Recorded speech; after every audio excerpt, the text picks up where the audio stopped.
A'udzubillahi minasyaitonirrajim.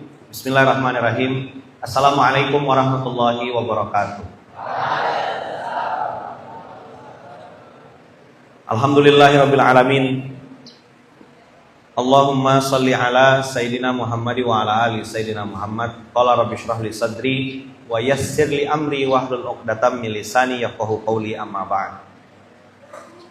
Yang saya hormati, cintai, sayangi dan ta'zimi karena Allah, seluruh keluarga besar Yayasan Istiqomah Sambas, ada ketua yayasan kita Pak Eling dan semua keluarga besar, beserta seluruh jajaran guru-guru, asatid, santri-santri, pewakif dan semua jajaran yang terlibat di dalamnya, tidak mengurangi rasa hormat saya kepada panjenengan semua. Minta izin dan minta maaf, ini SMK keluar dari pakem, nggak boleh biasanya SMK ini duduk di atas kursi. Saya itu duduknya di bawah. Tapi karena ini yang nonton ramai, jadi ya mau nggak mau harus duduk di atas. Mohon maaf ya semuanya. Masya Allah. Saya kalau duduk di atas ini materinya biasanya habis. Nggak tahu biasanya ngomong apa. Apalagi ini banyak anak-anak. Saya cerita aja boleh?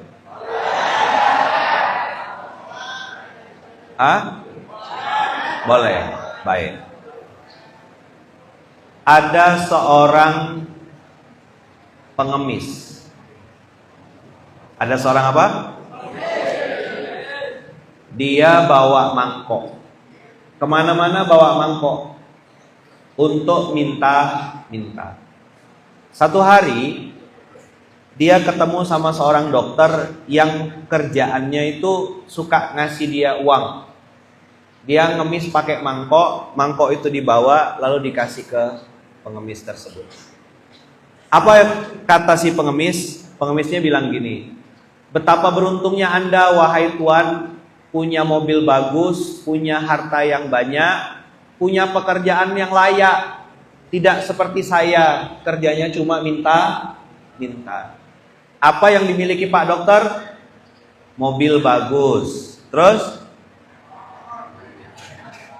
Penghasilan yang layak, pekerjaan yang pantas. Tidak kayak saya ini cuma ngemis-ngemis, minta. Dikasih sama Pak Dokter. Hari kedua, dilihat lagi, ketemu lagi. Pengemis itu ngomong lagi, betapa beruntungnya jadi panjenengan, jadi Anda. Anda punya uang, punya penghasilan, mobil Anda bagus. Tidak kayak saya, pengemis. Dah, dikasih lagi. Hari ketiga gitu lagi, terus berjalan beberapa minggu, sampai akhirnya Pak Dokter ini sudah kenal dan akrab sama pengemis ini, karena sering ketemu. Satu hari pas dia udah siapin uang, pengemis ini nggak ada. Loh, mana pengemisnya? Biasanya ada, ternyata di pojok sebuah ruko gitu, sebuah toko, pengemis itu tergeletak baring. Dia meminggirkan mobilnya lalu disamperin, begitu dicek karena dia dokter, urat nadinya tuh sudah nggak berdetak. Berarti meninggal. Si pengemis tadi dicek, ini udah nggak ada nadinya. Diangkatlah semua yang ada termasuk mangkok yang dipakai untuk mengemis tadi. Dibawa ke rumah sakit untuk memastikan apakah dia masih hidup atau sudah meninggal. Ternyata informasi dari rumah sakit, pengemis ini benar-benar sudah meninggal. Dibukalah semua pakaian yang menempel di tubuhnya, lalu termasuk mangkok yang diberikan itu diserahkan kepada Pak Dokter. Mangkok tadi diserahkan kepada siapa, Nak? Pak Dokter. Begitu Pak Dokter pegang mangkoknya, dia kaget. Loh, sepertinya ini bukan mangkok biasa. Ini bukan mangkok biasa. Dibawalah ke arkeolog. Arkeolog itu orang yang ngerti barang-barang antik atau barang-barang zaman dulu. Dikasih sebuah cairan, keluarlah warna asli dari mangkok tersebut. Ternyata Pak Eling, mangkok itu umurnya sudah ribuan tahun. Termasuk kategori barang antik. Pas dijual, ditanya, ditaksir harganya, harga dari mangkok itu bernilai ratusan miliar kalau dirupiahkan. Sehingga si Pak dokter tadi ketiban rezeki durian runtuh, kekayaannya jauh berlipat-lipat ganda. Tapi Pak dokter ini bilang, seandainya apa? Pengemis ini tahu kalau mangkok yang dia bawa setiap hari itu harganya ratusan miliar, maka sayalah pengemisnya, dia orang kayanya. Paham nak ceritanya? Sekarang Ayaman mau tanya, tahu nggak anak-anak hikmah atau pelajaran dari kisah ini? Apa mangkok yang dibawa sama pengemis itu? Apa sayang?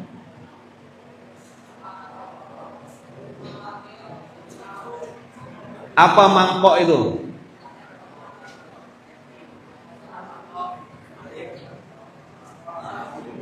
Yang bisa jawab dapat hadiah.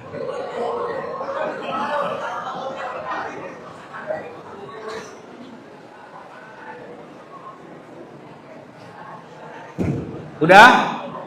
Anak-anak yang putri ada?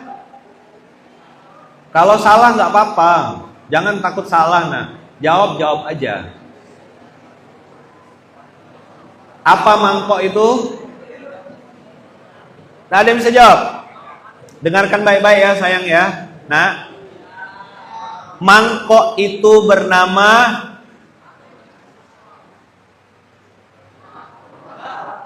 apa mangkok itu? Apa nama mangkoknya?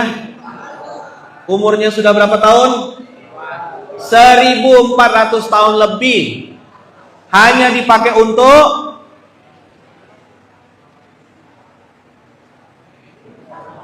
di mana kalian lihat ayat Quran dipakai untuk minta-minta?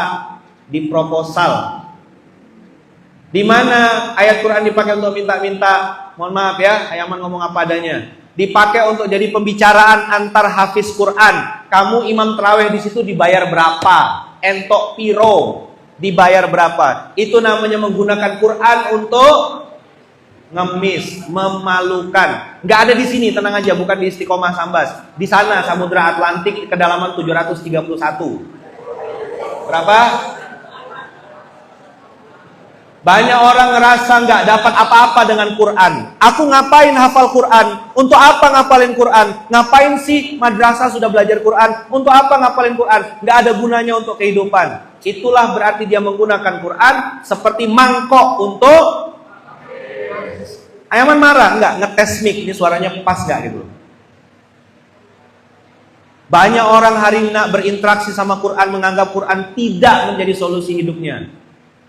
Padahal dulu di zaman sahabat, di zaman baginda Rasulullah, para sahabat itu berdarah-darah mengedit dirinya supaya sama dengan Quran. Hari ini saking pintarnya orang, Qurannya yang diedit supaya sama dengan hawa nafsunya. Na'udzubillahi min dzalik. Jelas sayang? Jelas nak? Ini hitam-hitam, putih-putih. Emang gak mau basa-basi. Jangan sampai kita ngedit Quran untuk sesuai dengan nafsu kita. Kitalah yang harus mengedit Quran supaya sama dengan apa yang Allah mau kepada kita. Jelas? Clear? Dah, itu aja. Cukup ya? Gak usah lama-lama tausiah itu. Yang lama tuh nonton bola, nongkrong di warung kopi. Betul gak? Betul lah, betul katanya. Tausiah tuh gak usah lama-lama. Indonesia katanya negara nomor 2 mayoritas muslim. Katanya. Nomor 1 sudah Pakistan sekarang. Tapi di Indonesia yang katanya mayoritas ini, kata risetnya yang saya terus terang gak ikut waktu ngeriset, 85% Muslim Indonesia nggak bisa baca Quran. Jadi kalau disuruh baca Quran, bilangnya nggak bawa kacamata, nggak bisa lihat, nggak nampak, jauh. Ada ayat Qurannya banyak. Apa? Mau salah satu ayat, mau dengar ayat Qurannya? Ini ayat Quran yang membuat saya juga tersungkur, menangis, malu. Surat Al-Furqan, surat 25 ayat 30. Yuk silakan buka. Anak-anak bisa bedain nggak? Mana hadis, mana Quran? Bisa bedain? Bisa. Kalau hadis itu ciri-ciri utamanya apa? Diawali dengan kalimat apa? Qala Rasulullah sallallahu alaihi wasallama. Betul nggak?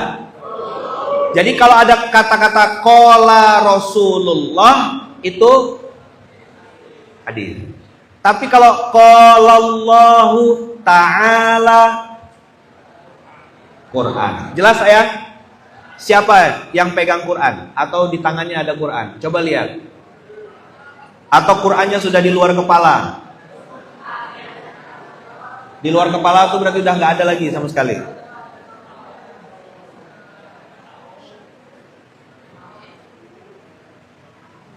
Ada? Buka? Dapat nggak? Kalau Yaman udah dapat di sini.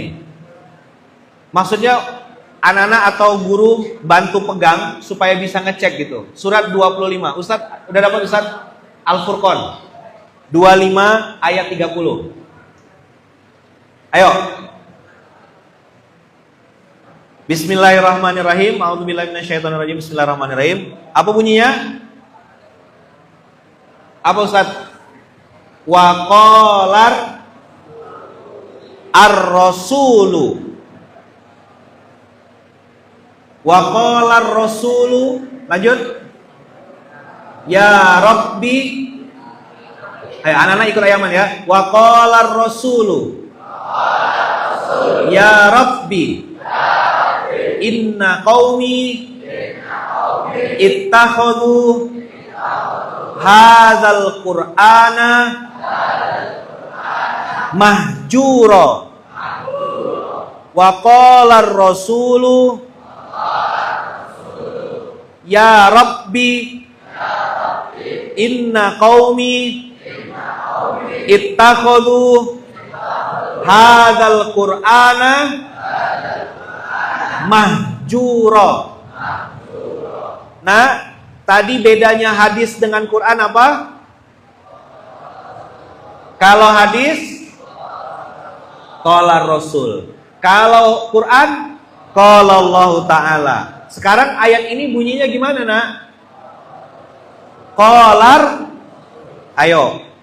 Ini hadis atau Quran? Kok ada qala Rasul? Kenapa? Siapa yang bilang ini statementnya Nabi Muhammad? Ada?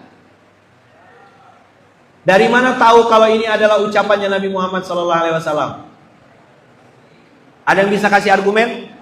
Ini kalau dapat Ayaman kasih hadiah 500.000. Ayo, ada nggak? Jelaskan sama saya. Yo anak-anak Istiqomah Sambas, jelaskan sama saya dari mana dan apa argumentasinya yang mengatakan bahwasanya ayat ini yang berstatement adalah Nabi Muhammad SAW. Mana? Apa sayang? Apa? Ada apa sayang? Penyebutan? Masya Allah 500.000.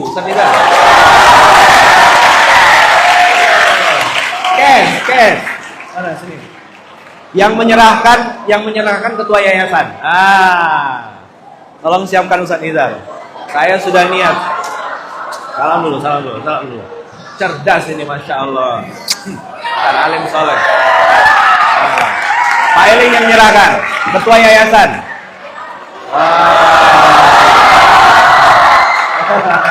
Satu, dua, rezeki.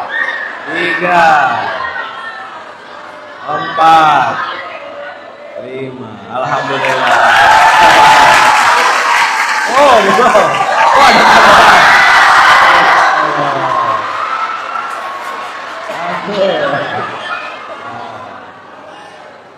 Dua.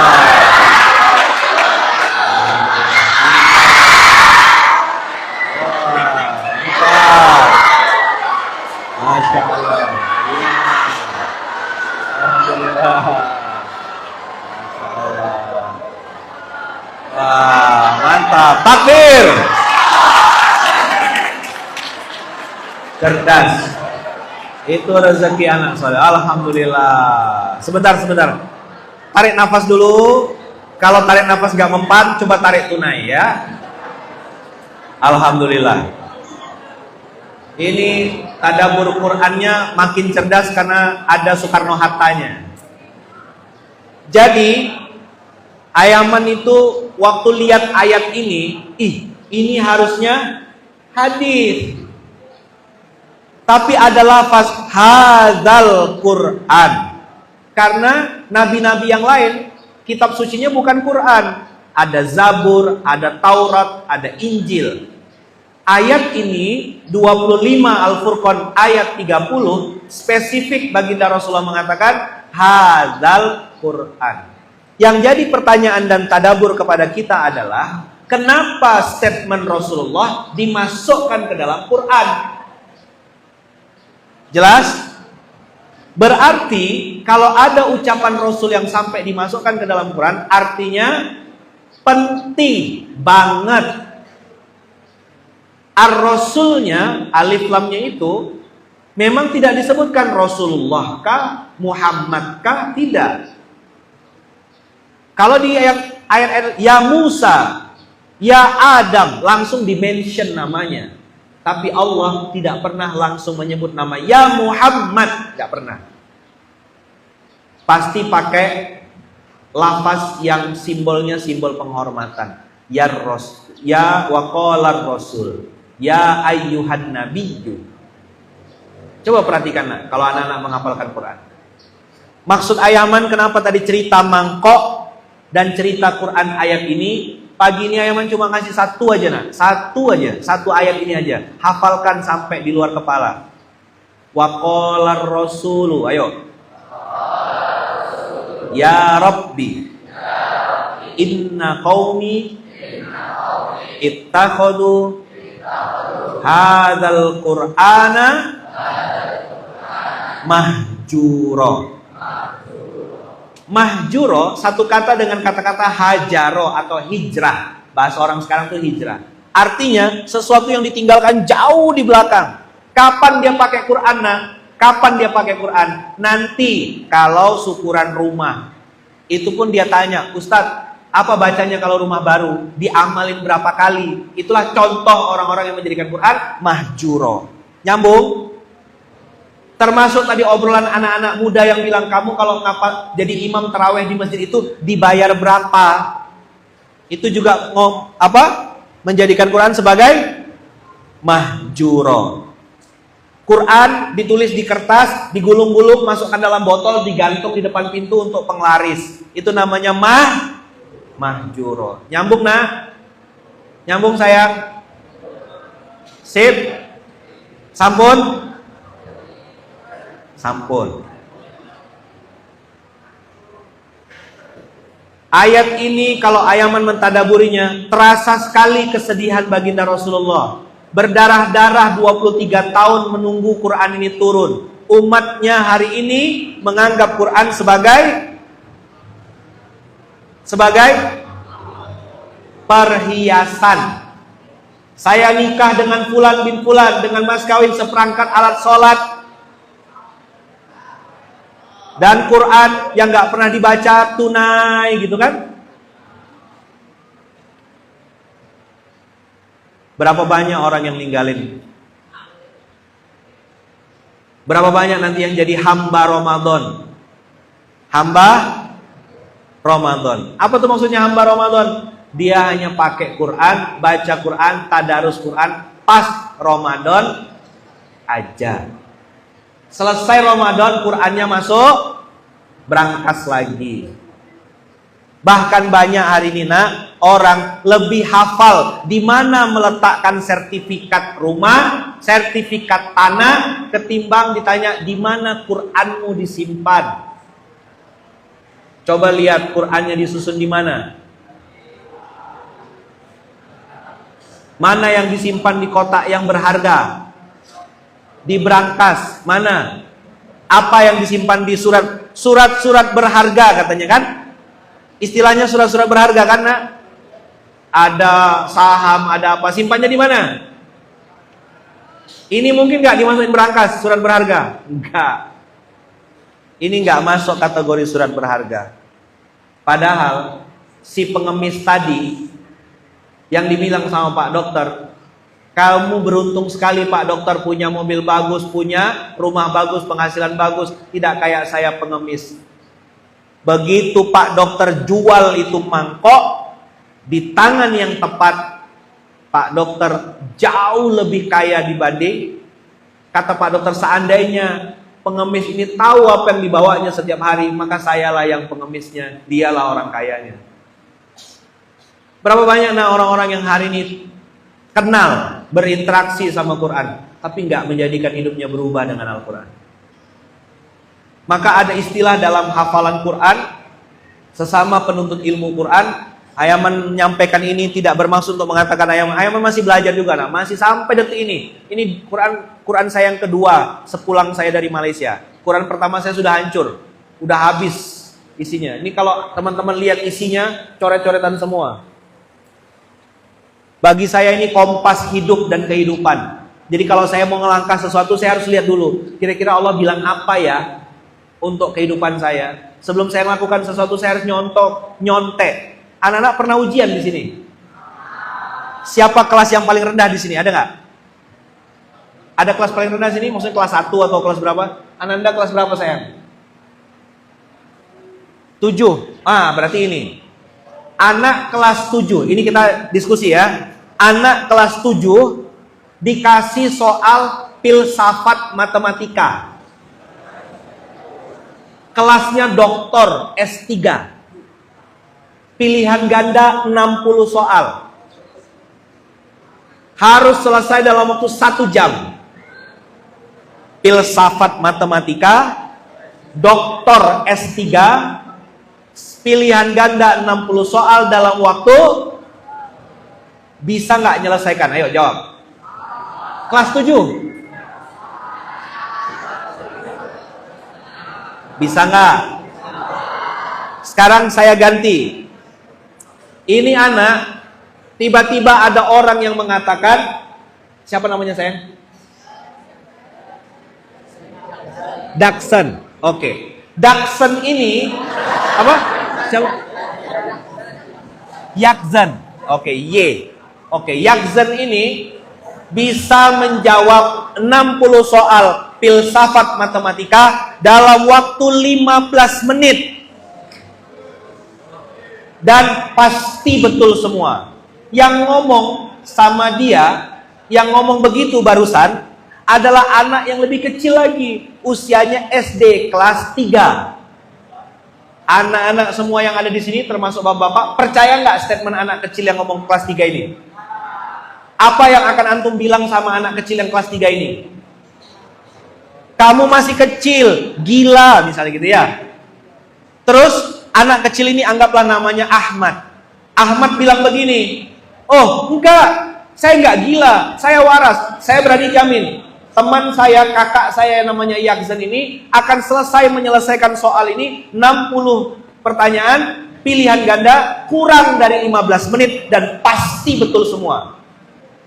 Bukannya melemah anak kecil ini, justru makin semangat. Semua orang diam, lalu bingung. Kok bisa? Kok bisa?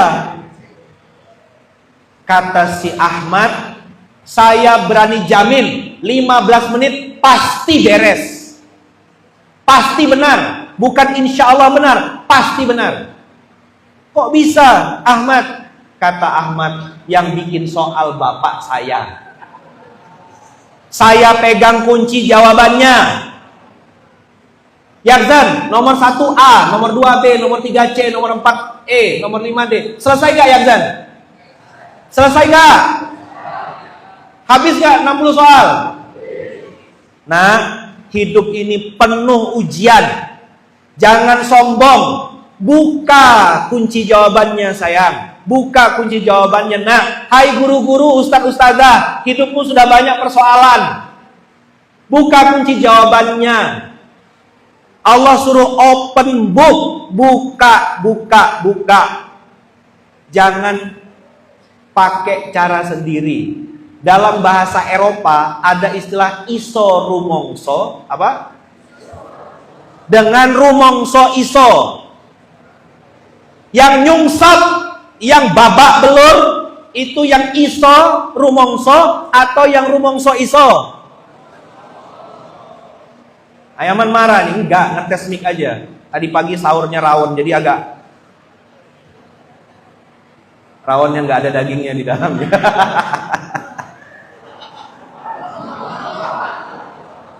Makanya ngegas ya kan, dagingnya keluar aja.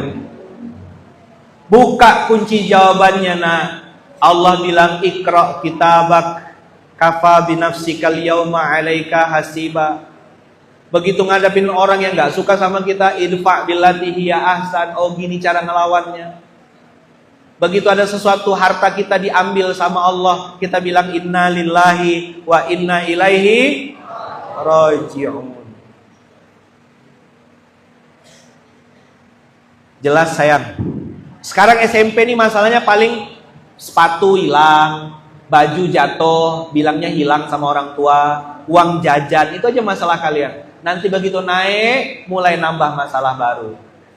Ustadz ustadzah, masalahnya beda lagi. Yang ngurus pondok beda lagi, yang ngurus masjid beda lagi. Macam-macam, semakin tinggi makin beda ujiannya. Allah bilang di dalam Al-Quran jelas, fix, Allah tidak akan pernah memberikan ujian di luar batas kemampuan hambanya. La yukallifullahu nafsan. Jelas nah. Apa pelajaran pagi hari ini? Yang kalian hafalkan dan setorkan. Apa kemarin metodenya di sini? Harith. Hafalan Al-Quran setiap apa per baris? Apa kalau nggak salah? Halaman, lembar, halaman dan baris. Masya Allah tuh. Mundur satu halaman. Kan saya lihat tuh kemarin. Masya Allah nah. Mudah-mudahan anak-anak di sini tidak menjadikan Al-Quran sebagai mangkok untuk mengemis. Jelas nak? Apa tadi ayatnya? Surat berapa ayat berapa masih ingat? Al-Furqan. Surat 25 ayat. Apa bunyinya?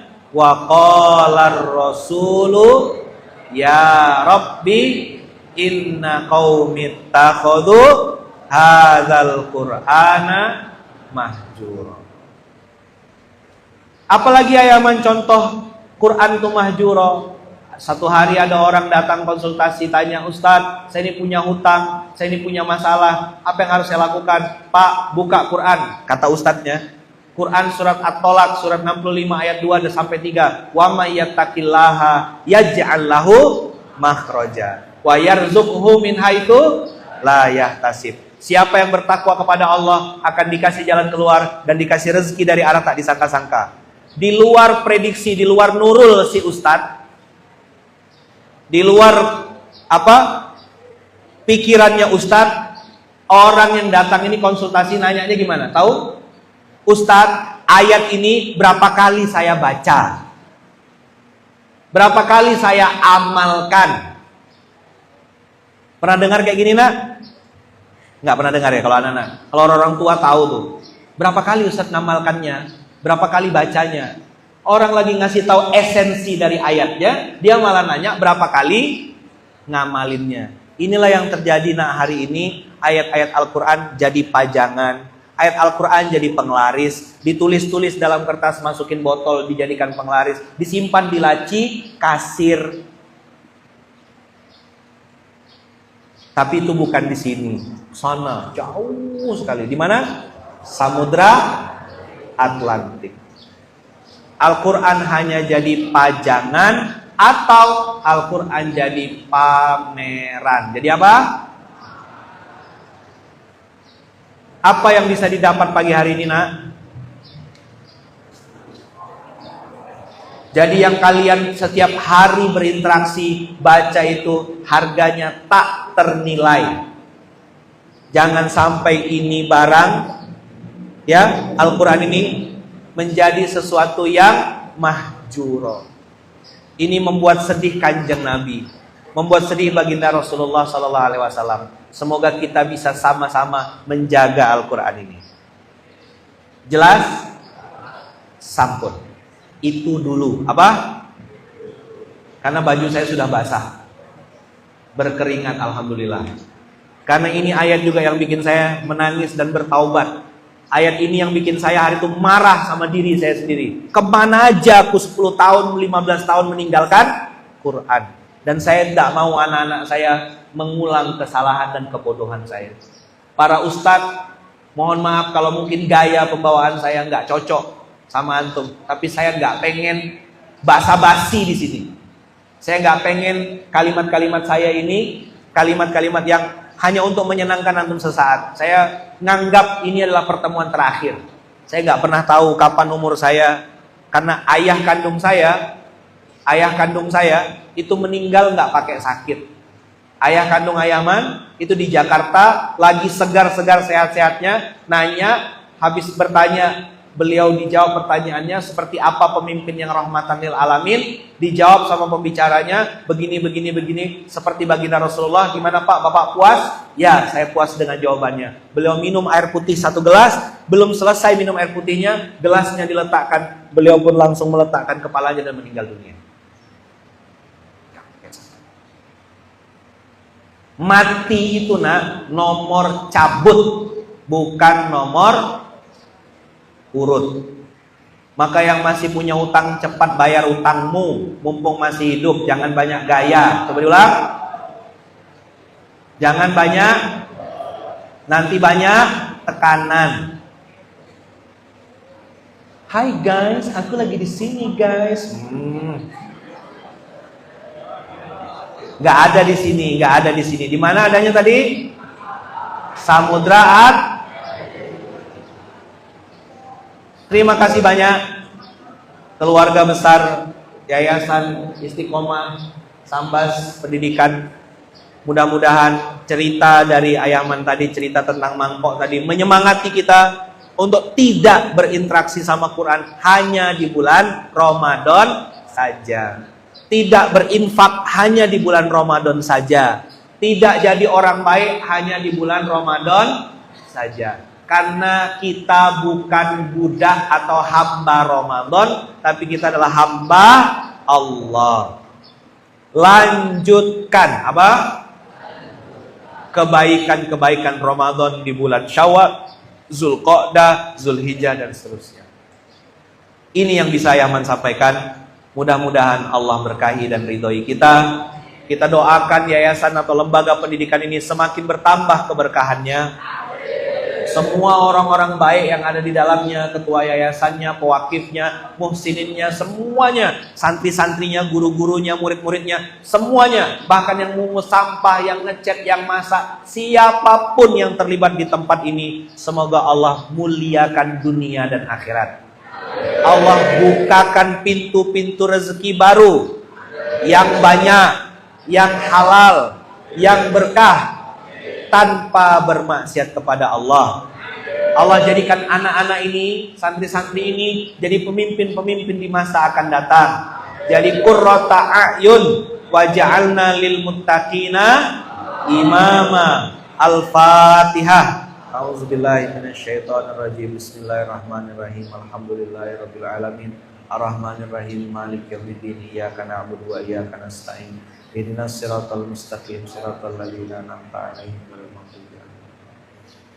Kita tutup dengan hamdalah. Alhamdulillahirabbil alamin. Subhanakallahumma wa bihamdika asyhadu an la ilaha illa anta astaghfiruka wa atubu ilaik. Terima kasih banyak. Menangkap burung puyuh di Bukit Selasih. Thank you dan terima kasih. Assalamualaikum warahmatullahi wabarakatuh.